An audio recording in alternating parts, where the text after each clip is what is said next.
Astara şəhəri Mirzə Ələkbər Sabir adına bir nömrəli tam orta ümumi təhsil məktəbində yeni il və 31 dekabr Dünya Azərbaycanlılarının Həmrəylik gününə həsr olmuş bayram şənliyi. Baxmayaraq ki, ilin son günləridir və işlər həddindən artıq çoxdur, yekunlaşmaq lazımdır. Mən özümə borc bildim ki, dəyərli, gözəl Astaramızda bu tədbirə mütləq məhdudluq qatılmalıyam və təbii ki, dəvətinə görə də bir dəfə hər birinizə təşəkkür edirəm, sağ olun.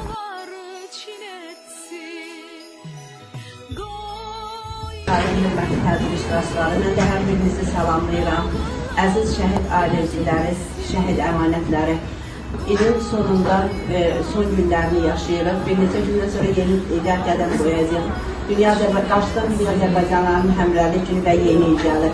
Biz artıq 5 ildir ki, bu tədbirləri anlatsız, gözəl qarşılayırıq.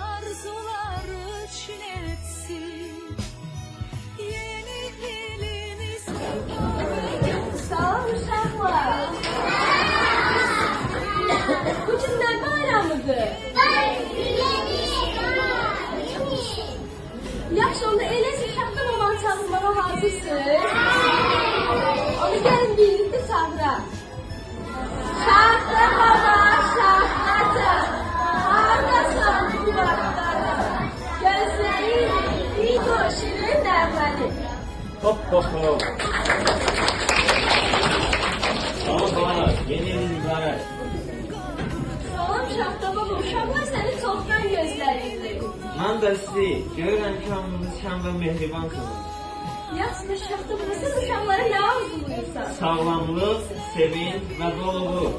Onda eləysə gəlin yeni illə birlikdə qarşılayaq. Hamınıza xoşbəxt yeni il.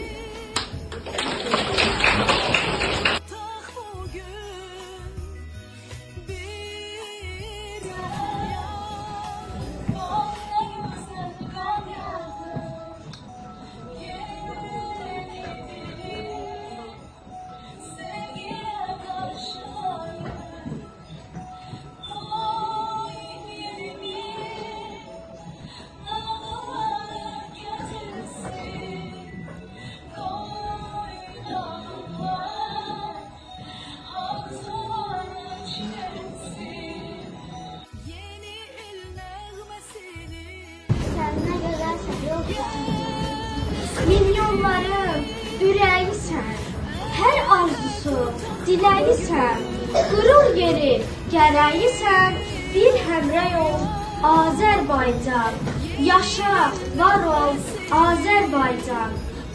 Xalq həmrəy oldu, güc tapdı birlikdə, verdi öz bəhrəsini xalqın milliyi. Ölkə başçısının gərgin əməyi, erməni görüncə bu həmrəliyi, Qaşlı Qarabağdan çəkdi gözünü, zəfərə yol açdı Həmrəylik günü.